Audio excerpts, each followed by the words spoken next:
आइए दोस्तों, आज हम जानें कि वर्तमान क्षण क्या है और वर्तमान क्षण में जीने की कला हम कैसे सीख सकते हैं। वर्तमान क्षण जो भूत और भविष्य के बीच स्थित होता है, जो कि प्रत्युत्पन्न क्षण है, जो अभी अभी उत्पन्न हुआ है, यही तो हमारे काम का है। क्योंकि जो क्षण बीत गया उसे भले ही हम याद कर ले, पर उनमें हम जी नहीं सकते। जो क्षण अभी आए नहीं, उनकी हम कल्पना या कामना भले कर ले, परंतु उनमें भी तो हम जी नहीं सकते। हमारे जीने के लिए तो बस यही क्षण है जो अभी अभी उत्पन्न हुआ है। अगर हम इस क्षण में जीते हैं तो ही तो सही मायने में जीते हैं, अन्यथा तो केवल मात्र जीने का बहाना करते हैं। बल्कि कहा जाए तो हम जीते ही नहीं, क्योंकि हम भूत और भविष्य में निरर्थक ही अटके रहते हैं। वर्तमान क्षण ही तो यथार्थ है, और यथार्थ में जीना ही तो सही जीना है। यह सच है कि प्रत्युत्पन्न क्षण यानी अभी अभी उत्पन्न हुआ क्षण जरा देर के लिए भी टिकता नहीं। वह कितनी तेजी के साथ अतीत में विलीन होने के लिए भागा चला जा रहा होता है, परंतु इससे हमें निराश नहीं होना है। प्रत्येक वर्तमान क्षण जिस शीघ्रता के साथ भूतकाल की ओर भाग रहा है, उसी शीघ्रता के साथ आने वाला अगला क्षण उसका स्थान भी तो ले रहा है।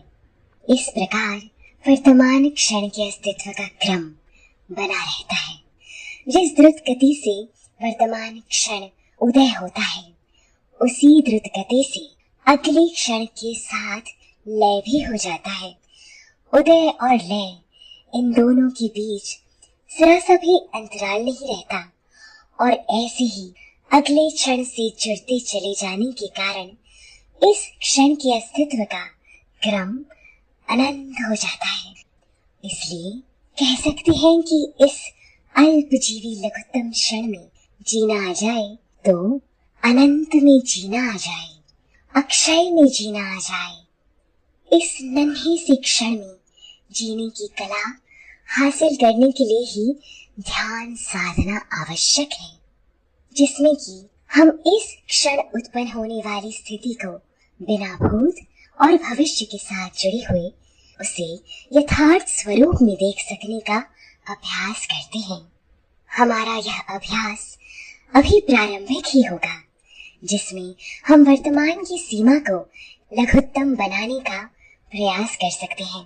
जैसे जैसे यह परिधि संकुचित होती जाएगी, वैसे वैसे निकटतम अतीत और निकटतम भविष्य के साथ भी हमारे संबंध विच्छेद होते चले जाएंगे। और इसी अभ्यास में एक समय आएगा जब हम लघुत्तम प्रत्युत्पन्न वर्तमान क्षण का साक्षात्कार करना सीख लेंगे, और उसी का साक्षात्कार परम सत्य का साक्षात्कार होगा।